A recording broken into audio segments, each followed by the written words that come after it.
see it? Yes. How did it look? Okay? It was beautiful. Like the 4th of July. It was something.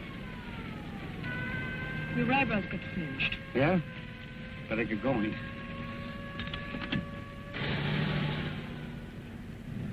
Everything's going great, baby. I'm getting all the breaks. Yeah. 500. That ought to hold you till the big day. I guess so. Sam, I'll need some new clothes. You'll have plenty when you collect our jackpot. I'll need them right away, Sam. The widow has to wear black.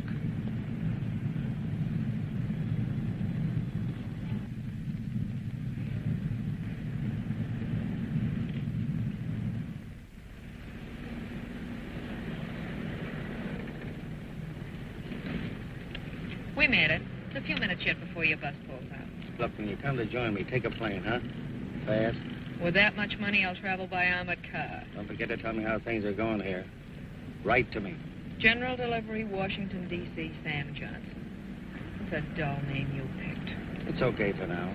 You can pick a better when we get back together again.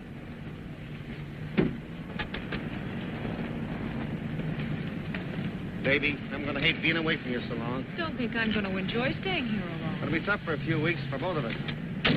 But it's worth it for what we got coming up, huh? All going to be different with us. We'll have everything we want. New Year's Eve, Mexico City. We'll be beginning a new life, Sam.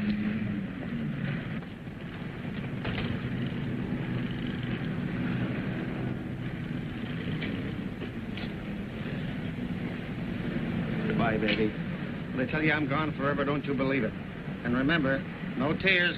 Sam, I'll eat popcorn at the funeral. Don't you worry about that business tonight. Full of stuff like that, I must be daffy about you. So I am. This'll work out. Then I'll have you. An all-time deal. I will, won't I? Huh? Sam, never doubt me now. Don't forget to write me. Every day.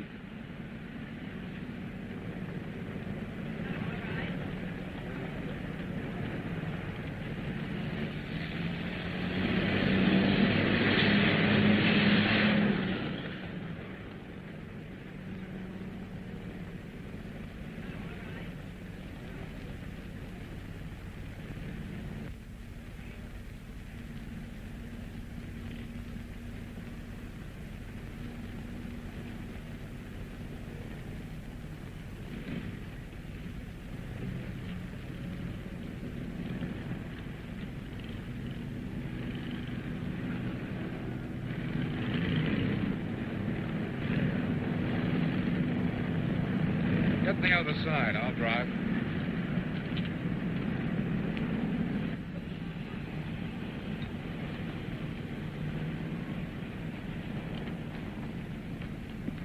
That husband of yours get off all right?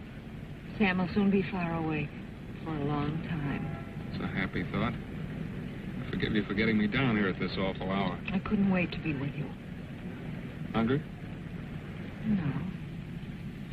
I just want to relax and enjoy myself. Let's get going.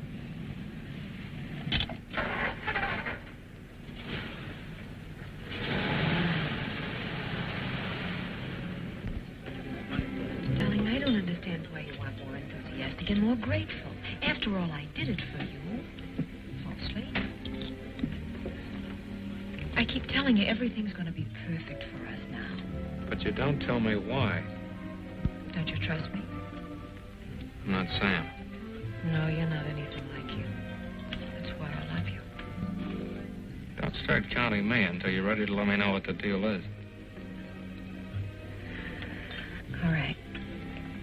Sam double-crossed me right from the start, spending all that money on me and making me think he was loaded. Certainly isn't money that makes you like me. So I married him and found out that he'd spent all his money putting on a show to land me. A two-bit used car salesman. And I was stuck with him. Doing my own housework, cooking for him. Tell me things I haven't heard from you before. Finally, I got fed up and told him I was going to leave him. I've heard of Sam. I'd get him pretty desperate. So after a couple of days, he came up with an idea. You make men think things, don't you? A couple of hours ago, down at the Sunset Beach Hotel, a room registered to a Mr. Sam Grover caught on fire, and a body went hurtling all in flames out the window. After that, all they could have possibly found was a body so badly burned and smashed that they'd never be able to tell who it was, except that it had on Sam's watch and ring. Do you realize what you're in on, Edna? Whose body was it? Just a corpse Sam got from an undertaker in some sort of deal. Those used car dealers even taking stiffs as trade-ins now?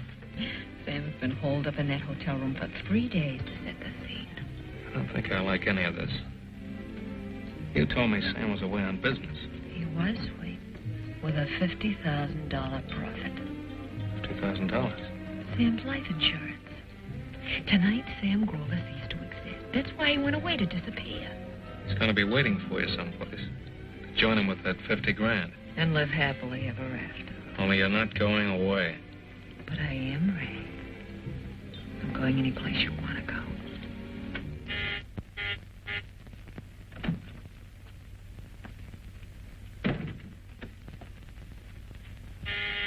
I'll be right there.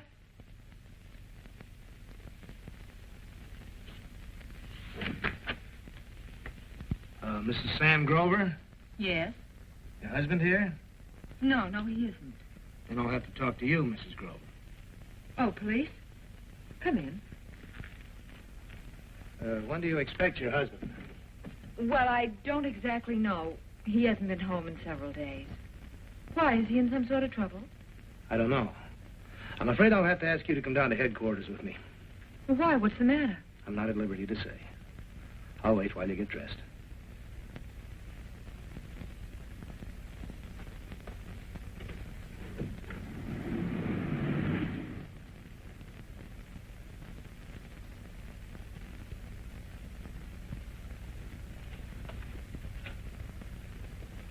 Okay, check on it.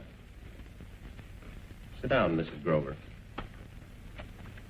I understand you haven't seen your husband since Monday. That's right, I haven't. What's this all about? Has Sam done something? Any idea where we could find him? Well, he just left without saying where he was going. You and he have some trouble? A little argument. Nothing serious.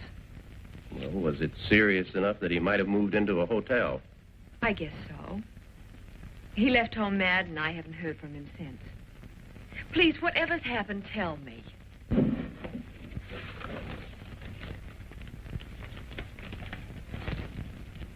Ever see these before? I don't know. They look like my husband's. The watch I gave him our first Christmas together. Where'd you find these? A room registered to Sam Grover at the Sunset Beach Hotel caught on fire. These were on the body that plunged through the window into the alley. He's dead?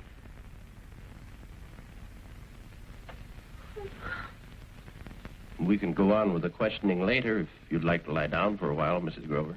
You think Sam was murdered? That's why you brought me here to homicide. Please, I want to know now how it happened. Can you think of any reason anybody would want to kill him, Mrs. Grover? No. Sam didn't have any enemies of any kind. Are you sure there's nothing that you can tell us? Sam was never mixed up in any trouble of any kind. I can't understand. I just can't believe it. They couldn't get any clear prints.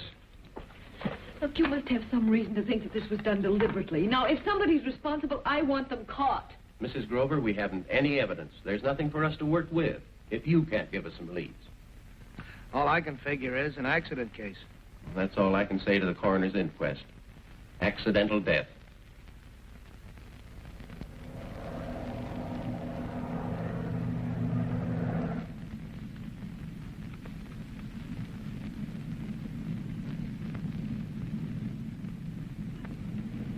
What a lovely creature. Is that your daughter? My granddaughter. She's studying surgery in Switzerland. Naturally, for a while, they had me really desperate. Murder that'd mess up the whole thing. But it came out all right. I think I gave quite a performance. I wish you could have caught me at the morgue. I was really terrific. Must have been kind of a cold house to play to. Well, for that much money, you could put on quite an act. It was awful. Having to look at some poor, burned, broken body and say, yes, it's Sam. I know it's Sam. I'm still shaking. Now I've got to see you. And, of course, we realize your great loss, Mrs. Grover. Believe me, you have the deepest and sincerest sympathy of ourselves personally, of the company. But in your bereavement, it may fortify you somewhat to know that there are no financial worries to add to your grief. That's why I've come at this time. It was very good of you. Your husband left you quite well provided for with his insurance. Now, if you'll just sign these applications, please, Mrs. Grover. I didn't realize there was any insurance that came to me. I handled the policy for Sam. He originally took it out with his son Tom as beneficiary. Then sometime after he married you, he changed it in your favor. Sam often spoke of doing that. I told him that any money I received from his death wouldn't give me any possible happiness. The company isn't completely satisfied with the police report. The police said Sam evidently did what people most often do in the panic of finding themselves trapped and burning. He jumped out the window. Certainly appears to have all the elements of pure accident. We don't know. We just have to find out. But if the police accepted it as an accident... We aren't always satisfied with the theory the police accept. It's more or less of a formality investigating any case where there's possible doubt. It's agonizing to think that there is any possible doubt. It's been so difficult for me to resign myself even to the fact of Sam being dead by this horrible accident. But in any case, Mrs. Grover, you'll receive the money. But before we settle, I'll have to do a certain amount of investigating. I understand, of course. My report ought to be ready within a week, unless there are disturbing difficulties. You'll hear from me. All right.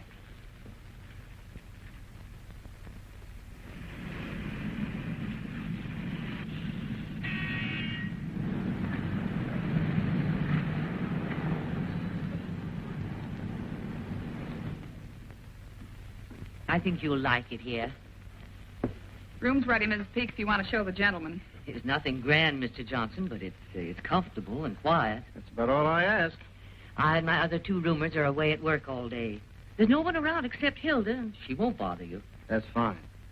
Frankly, the real reason I'm in Washington is confidential. You know. We certainly do know. The rest of us here have government jobs. We never ask questions of each other. Everybody minds his own business. Well, I guess I came to the right place. Well, come along.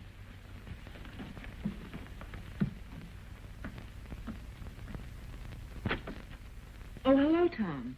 Come in. Thanks. I hoped you'd come when you heard. I'm glad you're here. Are you? It isn't the same without him, is it? You haven't been around for a long time. I'm sorry it had to be these circumstances that brought you back. I want you to know that I don't hold anything against you for coming between Dad and me the way you did. I hope not. There's no reason to. It was all a misunderstanding. If having you gave my father a couple of years of happiness, that's fine with me. I tried to make him happy, Tom. I like to feel that I did. And believe me, I don't hold any resentment about Dad changing the insurance policy so you get the money. Oh, I never wanted him to. I didn't know anything about it until yesterday. He wanted to leave you well fixed, and he did. You'll be all right. I'm going to give you your share, Tom. I'm sure Sam would expect that. Thanks, Edna. I don't want any of the money. I'll get along okay on my own. I want to be sure. Did you get married yet? I was going to, but, well, this postpones that for a while anyway. I think your father would want you to go along the way you planned, just as though nothing had happened. I can't now, with this hanging over me. Well, it's not a family scandal, Tom. Your father died in a fire. Only I'm not so sure it was an accident. Well, how can you say that, Tom? I know this hit you very hard. It does me, too. But we must keep our senses. The police and the insurance company have investigated, and they've accepted it as accidental death. I'm not making any accusations against anybody. But I'm going to find out if there was anything criminal about my father's death. And if there was, I'm going to make sure that something's done about it.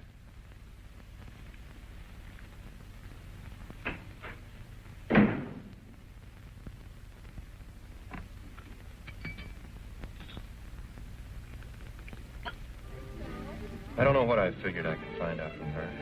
Just a wild idea that I could tell something by the way she's taking it. She's smart. If she'd been putting on a big crying act, I'd have been sure she was faking to cover up something. Are you going back to the police? There doesn't seem any use in talking to them or the insurance people anymore. Just my suspicions. Tom, what about a private detective?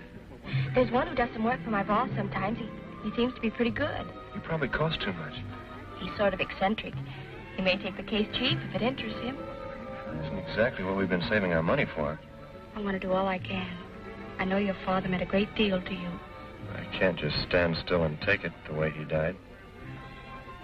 Maybe we will talk to that investigator friend of yours.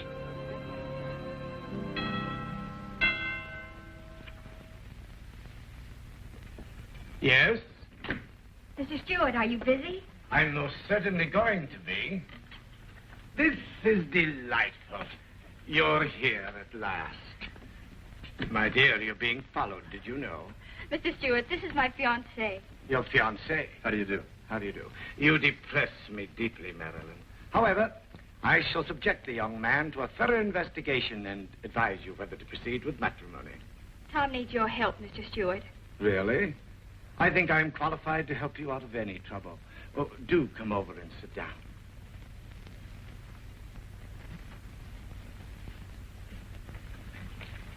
I am now ready to be helpful. I guess, first of all, I better tell you that I can only afford about $50.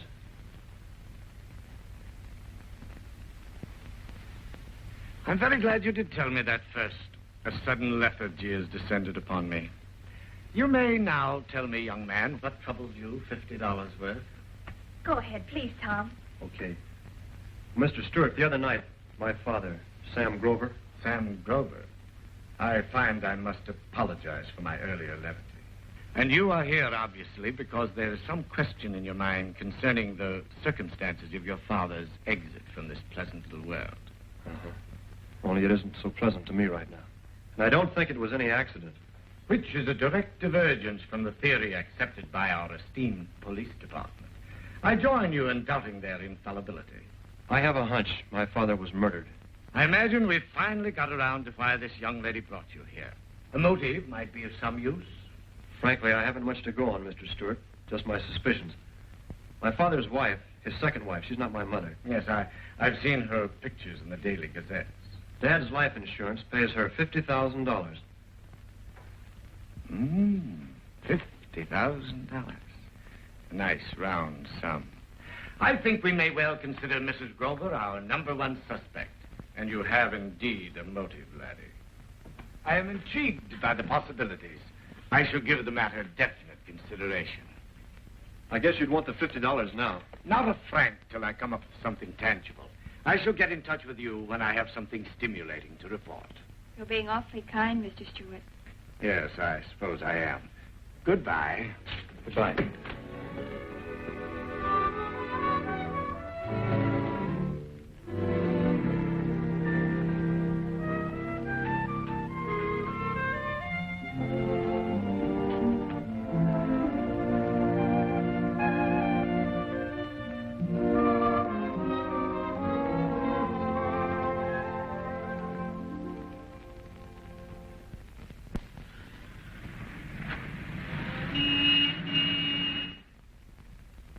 What kind of a post office is this? Right here in the home headquarters of the U.S. Postal Service, a man comes around faithfully every day and you don't turn up a postcard or anything for him. Not even a bill. Nothing for Sam Johnson. Nothing, huh? Thanks.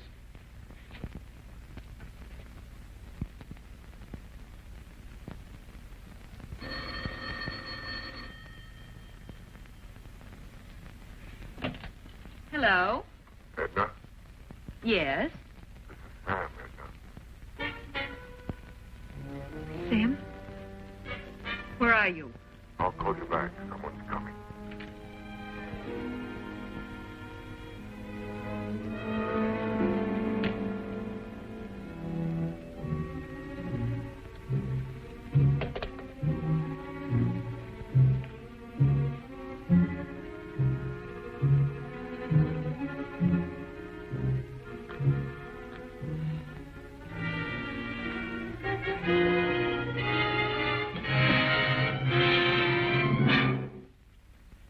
Allow me.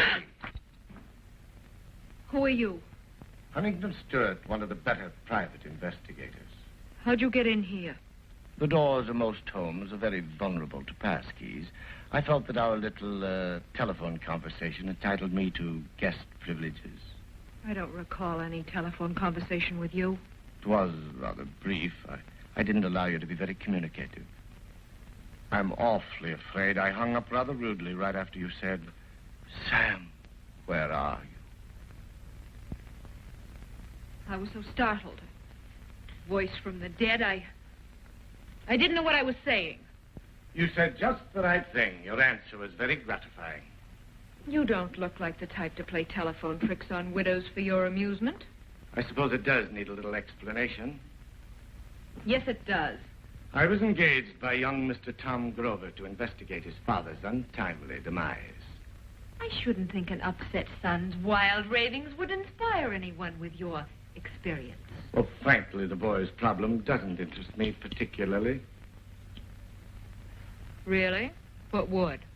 Money. Afraid you've come to the wrong place. Let's not forget, Mrs. Grover, I am aware your husband is alive. You have a problem. You? I admit I misjudged you, my dear. In a case of this sort, one's first suspicions are apt to be rather nasty. You know, I found that out. People seem to get the idea I killed Sam, so I could collect his insurance. I fell into that error, except that I didn't feel you could have accomplished it alone. I wouldn't even have thought of it. In pursuing my false premise, I regretfully announce that I stooped to employing the basest procedure of my profession. And that must be pretty base. It's almost always a dull business, and your case was no exception. I was quite bored following you and that young man. Any particular young man? That handsome chap. I believe his name is Ray.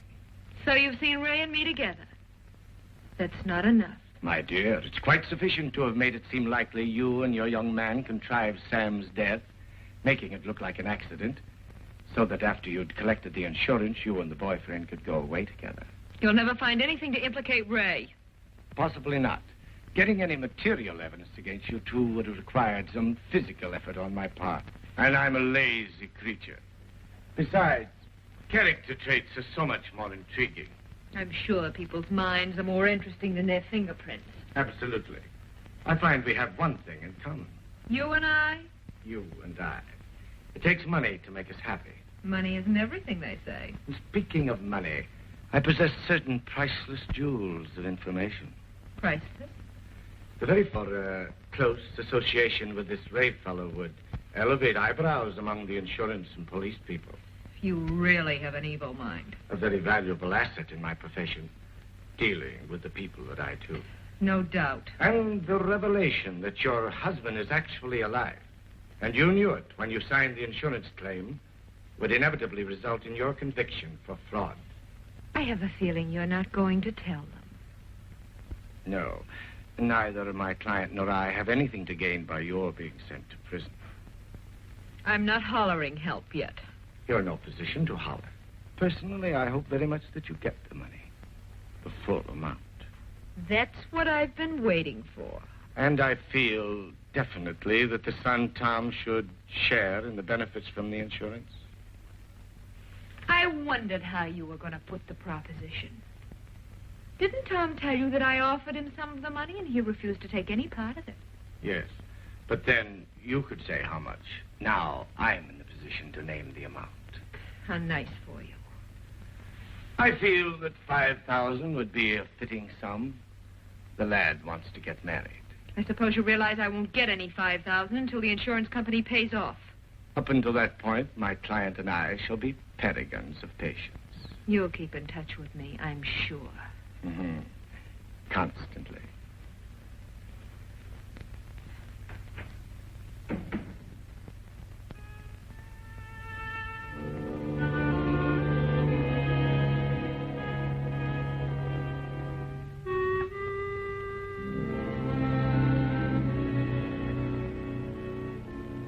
Jackpot yet, honey. Mainly because young Tom managed to complicate matters, so there's been some delay. But relax, everything's okay now. The money ought to come through within another week or so, and then you can expect me. Very soon.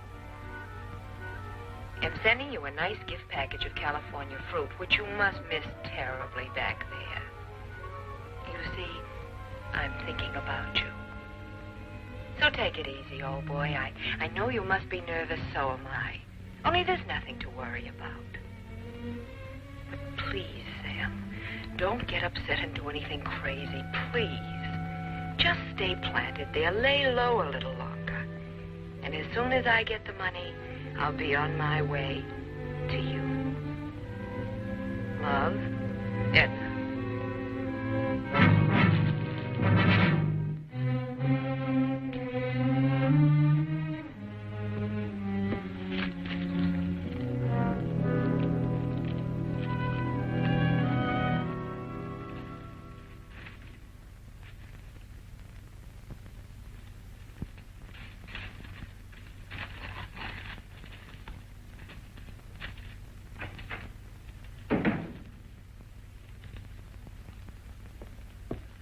Oh, good morning, Mr. Johnson. Morning, Hilda. I guess you needn't bother to take your hat off. I don't understand. The landlady asked me to tell you she wouldn't need you any longer. Sorry. Why, I wonder? Mrs. Peake never complained of my work. I guess it's because she's going to quit her own job and take care of the house herself. Oh, well, it doesn't matter. I'll get another position, a better one. Mrs. Peake owed me for a week and a half. Did she leave my pay? Oh, your pay? Not with me. Well, that's funny, too. She knows she owes me. Everybody else gone for the day? Nobody will be here till evening. No use of you hanging around. I'll remind Mrs. Peake. You can pick up your money tomorrow morning.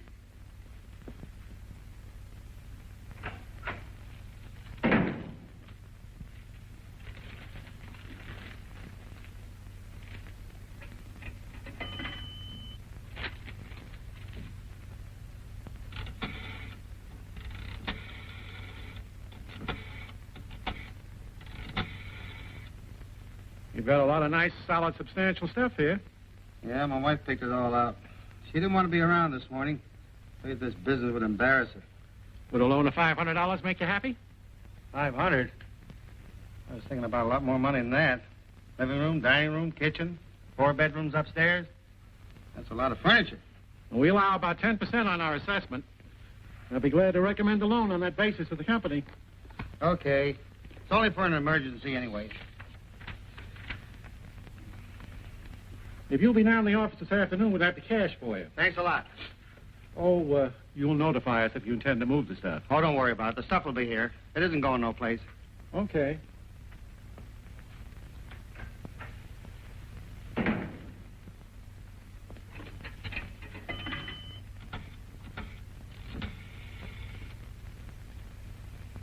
Give me the number of the American Airlines.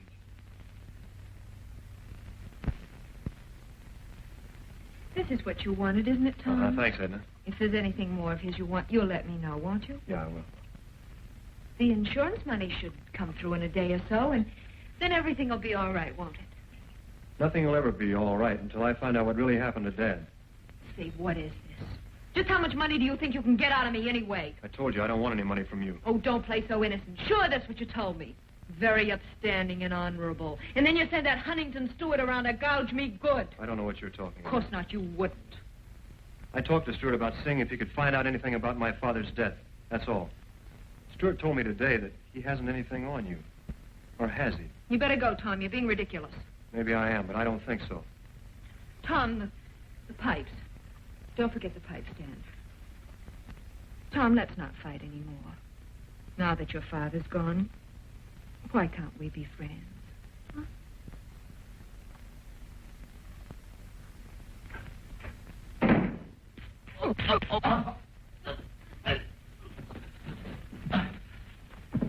You lied to me. You told me you didn't have anything on Edna. Now talk. I can't explain with you throttling my vocal cords.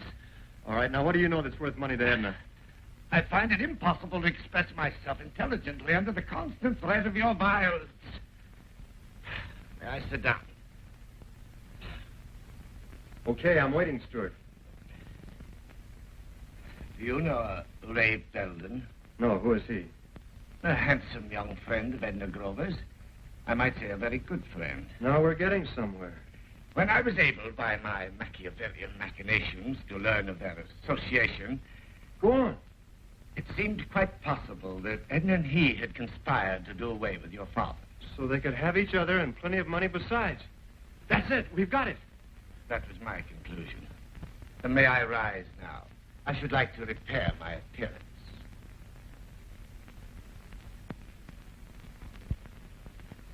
Better put this away before you tear it in two. Why didn't you tell me about this guy Ray before? Why didn't you tell the police? I didn't tell the police because the deed seemed to have been accomplished so adroitly there was no evidence.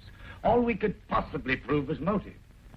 I had what I believed was a better plan. Yeah, sure. Use what you knew to put the bite on Edna and make yourself some money out of my father's death. My dear boy, my plan is for you to receive the benefit from the insurance. You think I want any part of the proceeds from my father being murdered? I quite see your point. A very admirable attitude. I don't like you cutting yourself in either. Lay off, Edna. Got my own ideas about what to do with her and that guy. I suppose it's useless to advise you against any aggressive action. In my book, they killed my father. I had an intuition you'd lose your head when you learned about Edna and her boyfriend. Why don't you let me have a chat with this Ray? Because I'm going to have a little talk with him myself. As an older and wiser head, I must warn you that pursuing this any further will only be disastrous to you. Maybe.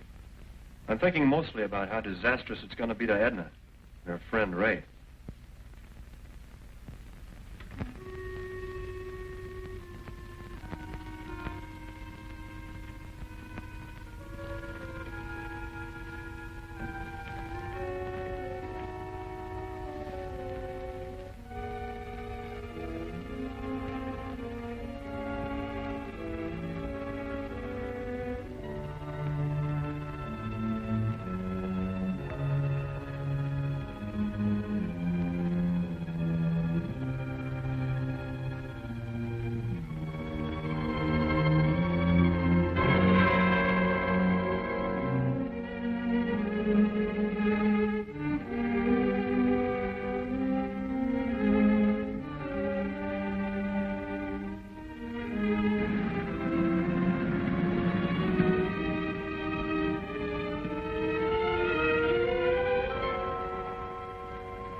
Leave this open. Don't be silly, Di. There's nothing to be scared of now. This is our last moment together for 3 long weeks.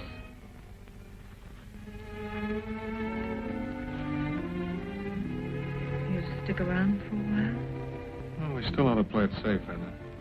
Let's not let anything spoil it all now. We'll have the rest of our lives together. I wish we were going to be married right away. I hate leaving alone tomorrow. Well, it was your idea we take off separately and meet later. It's really smarter that way, Edna. Right now, I wish I hadn't even thought of it. Maybe it isn't so smart. Maybe you won't come to join me. I'll be following right behind you. Frisco, then Diamond Head. And the boat that docks 1 week after yours. And New Year's Eve in Honolulu. With you. Edna, I need some new clothes and have to get by until I meet you over there.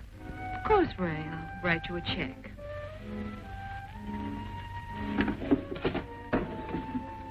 I hate taking money from you. Get used to it, Lamb. It offers you quite a future. I'll put on it For dancing. There you are. Thanks. Ray, honey, you sure you won't go with me in the morning? We could change your ticket in Frisco. It's much better if you slip away quietly and leave me here. Then nobody will suspect us. But you'll notice when I drop out of sight. I guess it's best. Oh, darling, darling. See you soon, sweetheart.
What do you want?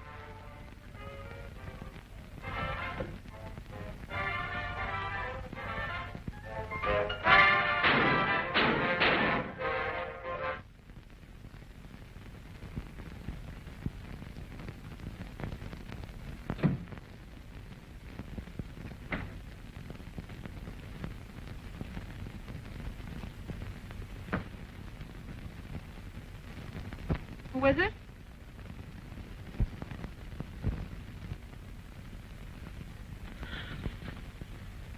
Sam. What's the matter? Well, I didn't recognize you with that mustache. Oh, Sam, you should have let me know. I was leaving in the morning. Yeah? Where were you going? Well, to Washington, of course, Sam, to meet you. I got the money. This is a great way for me to have to find out. Well, I wrote you yesterday. There's an airmail letter on the way to Washington. You must have passed it. Where's the dough? In the bank, Sam, all safe. How much of it? Nearly all. I had to get a few things naturally. Tickets and... Sure. Tickets. You got the letter, didn't you, explaining what took so long? Tom complicating things and...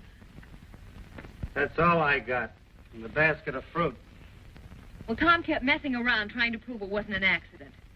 He thought you were murdered. It's nice to know the kid still cares what happens to his own man. Nice to know somebody does. I guess I've given the kid a pretty rotten deal. He's a good boy. Who were you expecting when I came in? Who did you think it was? My girlfriend. I had to have some company when you were away. Her husband's working up in Alaska. I saw you come home with the guy. Oh, with Ray. Oh, that's Karen's boyfriend. You remember Karen. We were playing cards together. When'd you get back? This afternoon.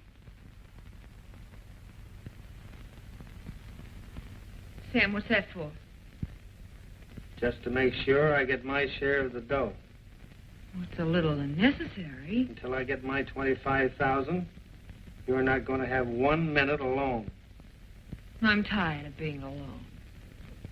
Listen, Sam, why split the money? We can still go to Mexico, can't we?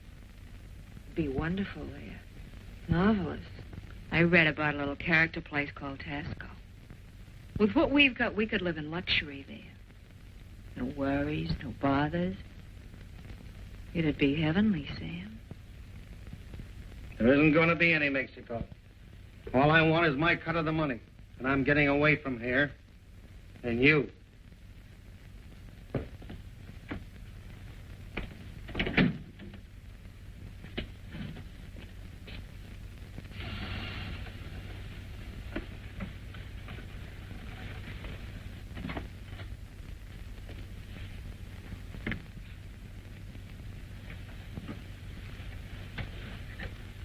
Turn off the lights.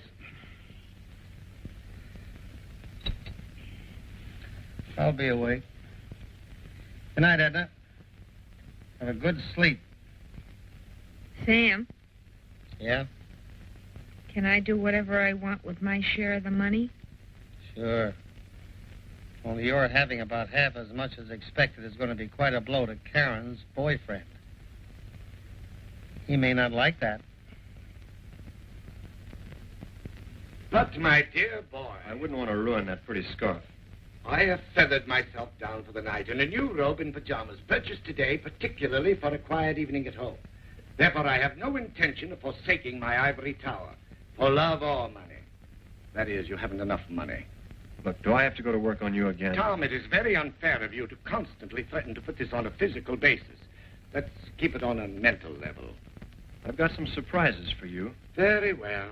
What brings you charging into my sanctuary like a young bull at this heathen hour? A little while ago, somebody shot Ray Belden. 3 times. He ought to be dead. He certainly should be. Does credit for the achievement go to you? I wouldn't come tell you. Worse sins have been confessed to me. Was it Edna that beat you to him? A man, a friend of Edna's. Anyone of our acquaintance? I couldn't recognize him from where I was hiding. Mm-hmm. A mysterious man, a friend of Edna's, comes out of the night and kills her sweetheart. Mm-hmm. I find that intriguing. Only I'm beginning to think that Ray wasn't her sweetheart, in spite of what you said. You know, you could be wrong. Anyway, it looks like he wasn't #1 boy with her. If you came crashing in here with a few facts, give them to me. Don't stand there theorizing. I was on my way to Ray Belden's to pay him a visit and give him the works. Are you sure you didn't? Just as I started to his door, I heard the shots. I ducked back to the shadows. I saw a man come out.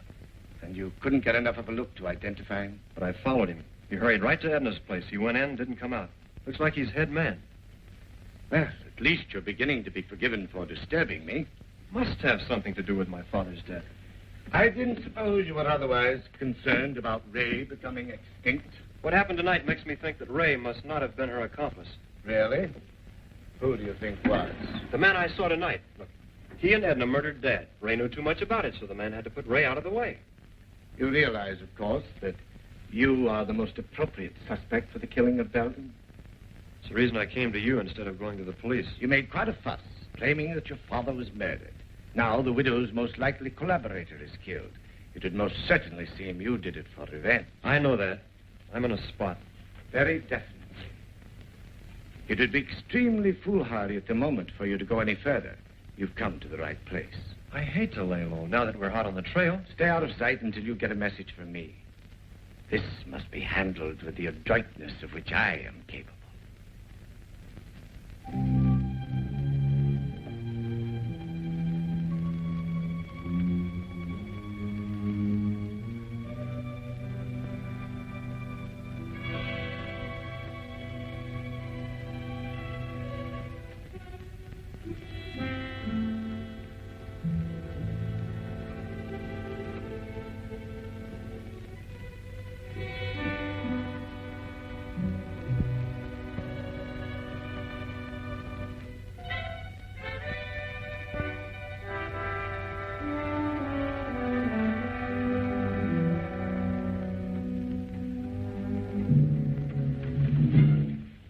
I wasn't asleep. Then why didn't you stop me? What for? You were a fool to let me take this. I'm going to kill you. Why? You've got your freedom and nearly 25 grand. You want all the money? That's the idea. Because I've got to kill you before you kill me. And because I hate you so much, I despise myself for ever having had anything to do with you. Every time you came near me, I hated it. Whenever you touched me, it made me ill. Everything you did revolted me. I hated the way you let me push you around. The stupid way you sacrificed for me. Everything that would have been beautiful in anyone else I loathed in you. But now I'm going to fix it so I don't ever have to see or think about you again. You're being foolish, Edna. They'll hang you for it. Because I shot some stranger who broke into my home? You can't get away with it, Edna. Tom, he'll recognize me. Not what I'm going to leave of you, he won't.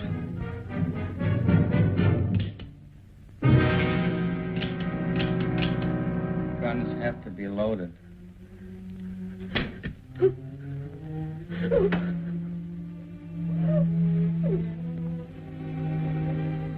It's a shame. And after that pretty speech.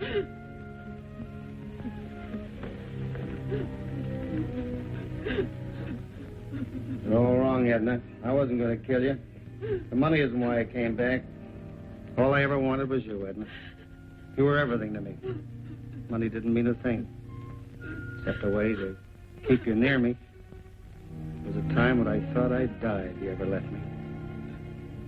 But now I think I can get along all right without you. You're through with me, and I don't want you anymore. Very nice timing. So all I want now is what's coming to me. My share of the insurance. And you're going to the bank and get it. In cash. I'm taking my full half. Only $5,000. I see no reason why I should pay for any tickets to Honolulu. I guess that polishes off everything between us.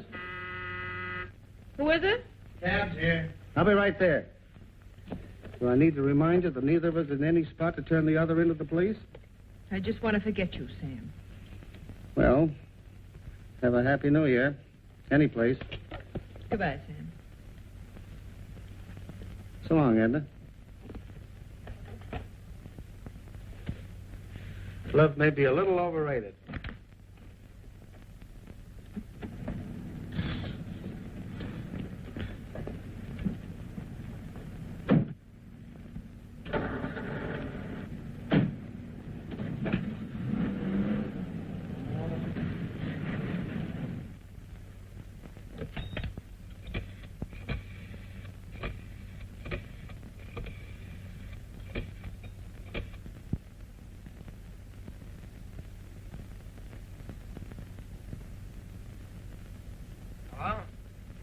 Is this Crestview 53021? Yes, who's calling? Is Ray there? Yeah, he's here. Who wants him?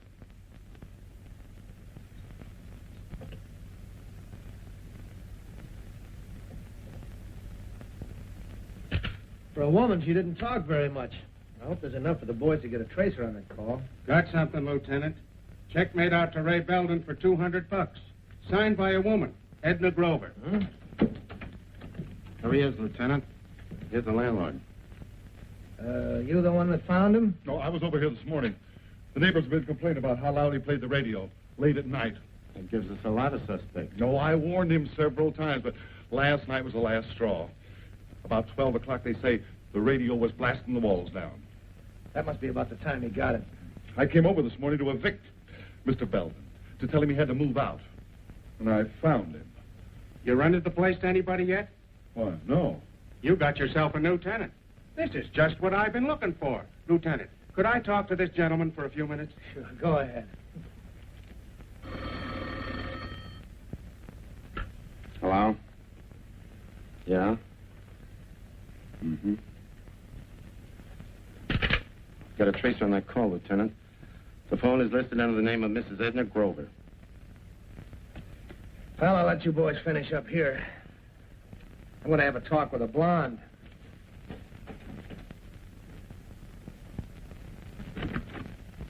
Well, hello. Hello, Mrs. Grover.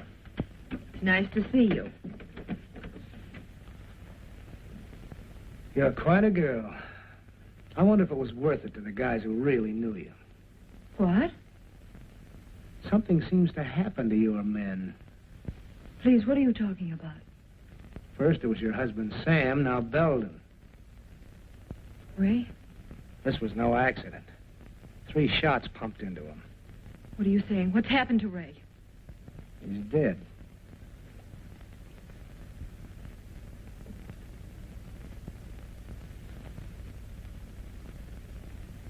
There's nothing definite that says you did it, but things tie you in. So I'll just have to take you downtown with me. Ray's dead. He's dead. I loved him. I loved him so.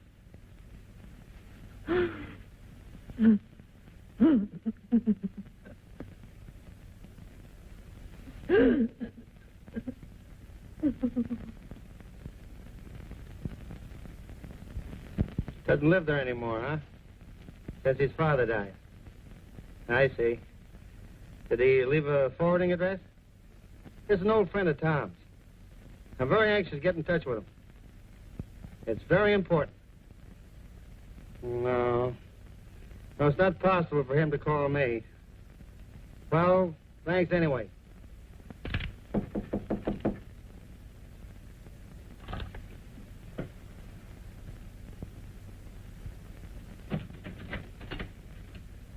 Who you got in there?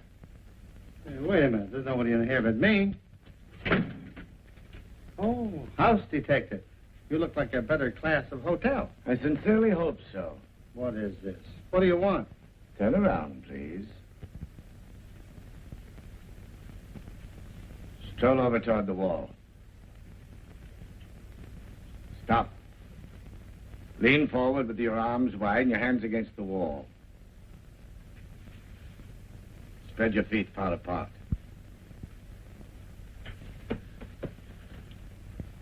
Looking for anything in particular? Cigarettes. You wouldn't be a policeman. No gun. And only a few $100. I'm deeply disappointed. My heart's breaking. You may now abandon that ridiculous posture. Thanks.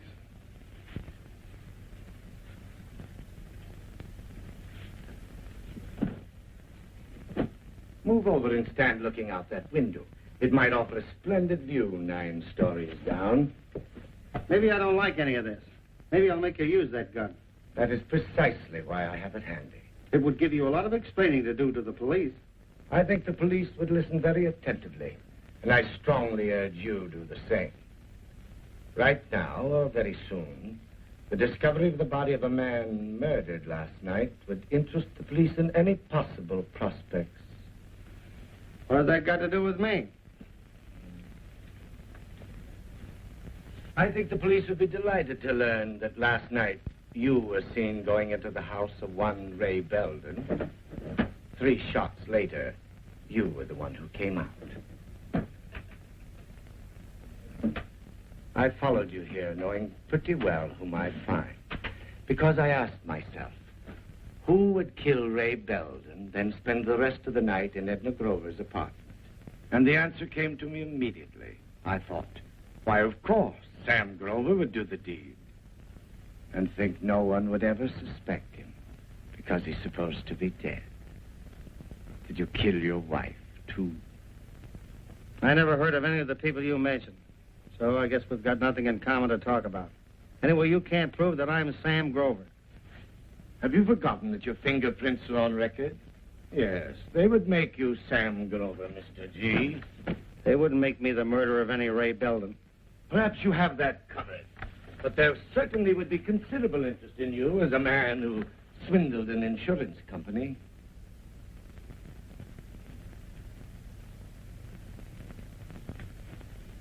Hey, wait a minute. I've tried to break it to you gently, but I hope I've made you realize the situation. If I turn you over to the police, you face charges of both fraud and murder. Well, what do you want? Not all. Not everything you have. I wouldn't want to leave you with nothing to lose. You might be moved to do something desperate. How much? Say, $5,000. What am I buying with that? Your absolute freedom, Mr. Grover. How do I know you won't still turn me in after I pay off? How does anyone ever know in cases like this? However, you are blessed, taking less than the usual chance. What break am I getting? Don't you see? It'd be very damaging to my excellent reputation as a detective to have to report that I had my hands on a man wanted for fraud and murder and let him slip away. You shall have your liberty, Mr. Grover, and at a very moderate price, I maintain. I haven't got the money here. I'm fairly certain of that. I followed you to the bank this morning, but you got in before I could park my car. I presume you put the money in a safety deposit box. Naturally, I didn't want all that money with me over the weekend. And the place doesn't open till Monday morning. I shall be patient. In the meantime, I have the keys to the box as my security. Yeah. Say, am I buying any information with my $5,000? And who claims they saw me coming out of Ray Belden's? Huh? Prepare for a shock. Your son. Tom? You'll be relieved to learn that he didn't recognize you. Does he know I'm still alive? I thought it was kinder to leave him in ignorance. Perhaps it's better if he thinks his old man is dead. I feel a certain responsibility to the lad. I rather like him. I'll think of something to tell him, and I shall drop back to see how you are. Naturally, you could run out on me and leave town, but that way you'd be letting me collect all the money. I'll be here. Remember, you can't open that box without my signature. For that matter, I don't even know what name you used. We definitely need each other. United we stand. Divided we fall. Why don't you want to tell us, Mrs. Grover? What was there between you and Ray Belden? Why did you phone in this morning? To say goodbye. I was going away. We know. You had a ticket to Honolulu. You were all set for a fast getaway after you killed him. I didn't kill him. He had a ticket to Honolulu, too. For a boat a week later. You didn't want him to follow you, so you shot him. He was making you pay off for something. You wanted to get rid of him. That's only human. The check was for what it said, for dancing lessons. I think you're on the wrong beat. If she shot him, why would she phone his place? To make sure he was dead? But what about the gun? Remember, the bullets in Ray Belden's body came from the gun we found in your bedroom. I told you I didn't know anything about the gun. Well, how do you think it got in your bedroom? Tell us. Somebody put it there last night while I was out. I went to the movies. Somebody planted it to make it look like you did the killing. Huh? Tom Grover. Who? Tom Grover, my husband's son. Mr. Hutton knows. Tom didn't think his father's death was an accident. He thought I had something to do with Sam's death. Tom threatened to kill me. Maybe you did murder your husband, and Ray Belden knew about it. That was why you put him out of the way. I didn't kill my husband, and I didn't have any reason to kill Ray. The last time I saw Ray, he was alive. You say you were home last night at the time he was killed. Who can prove that? Was somebody with you? Your last night in town. A girlfriend? Any friend? A relative? No, nobody. I was alone. Hutton speaking. Okay.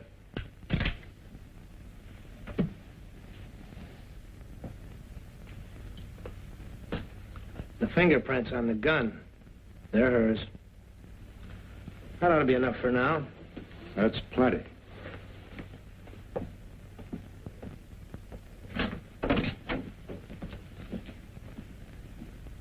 You can come in now.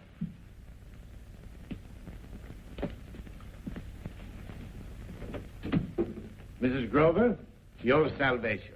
This is Mr. Nicholas, the bail bondsman. Mrs. Grover. How do you do? That's a wonderful question. As soon as I read of your predicament, I came right over. I'm sure you'd like to be out of this oppressive atmosphere as quickly as possible. For what? To go to Ray's funeral? After that, what's left for me? Anywhere. That's absurd. You can't give up now just because Ray's gone. You'll get over the shock in a day or so.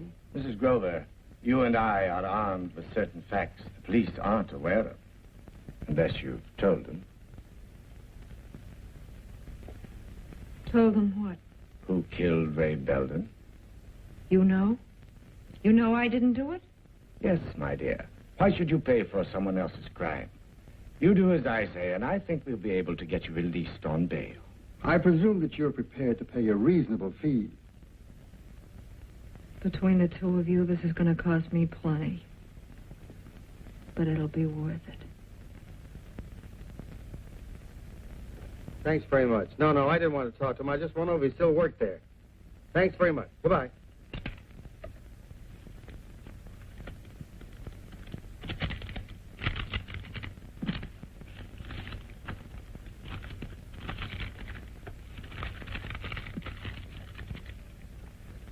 Would you get me a messenger, please? Room 911. The blonde widow appeared before Judge Harnell dressed in a symphony of black with matching accessories.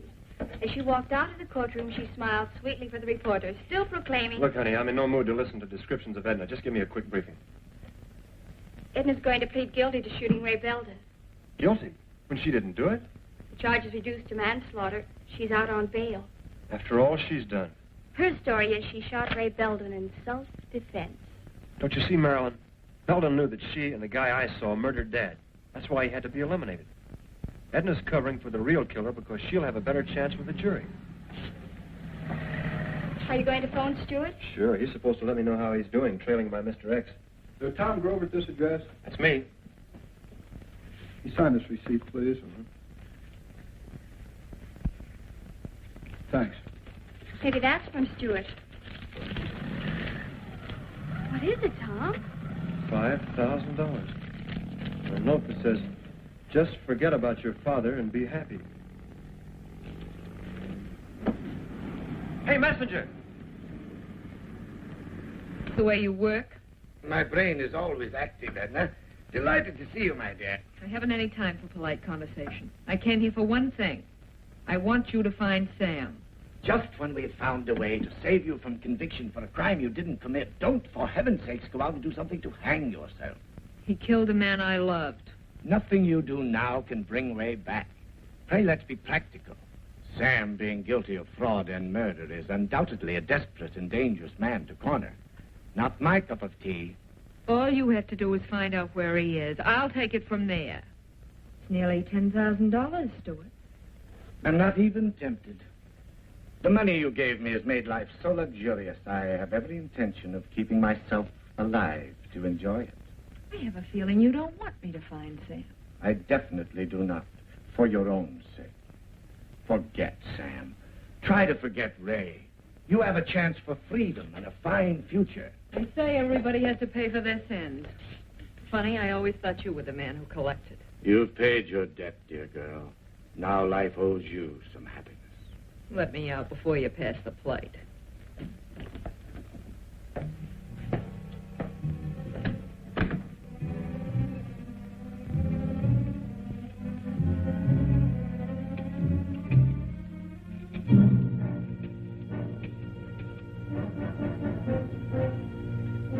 Room 911, please. Hello, Mr. G? This is your friend. Yes. On that business proposition we were discussing, I have another bidder who's willing to top your offer. I don't believe we'd better talk on the phone. I'll drop over and see you later. Wants to be sure you're in. I'll be here.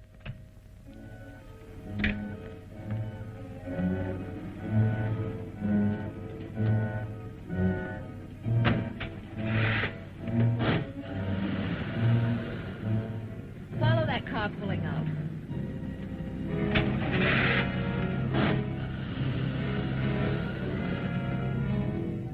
The boy's story makes sense to me. We'll pick up the killer of Belden and Grover. Not bad.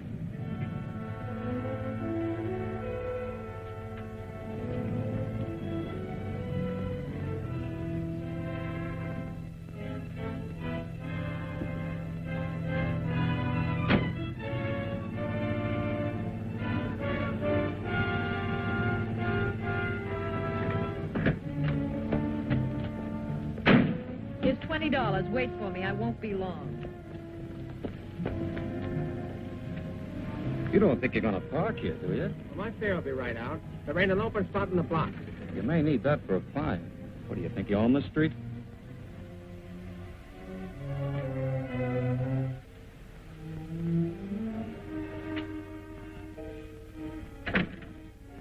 look so grim, Mr. G. You're in a very enviable position. Yeah, I'm in a great spot. Listen, Stewart. Excellent for bargaining. Edna's finances are radically depleted, whereas you have 25,000. I had $5 hidden in here that you didn't find. I went to my son. Still,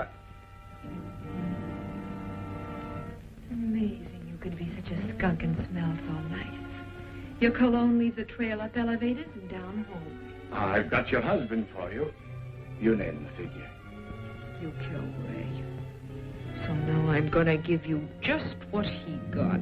He's no good to me.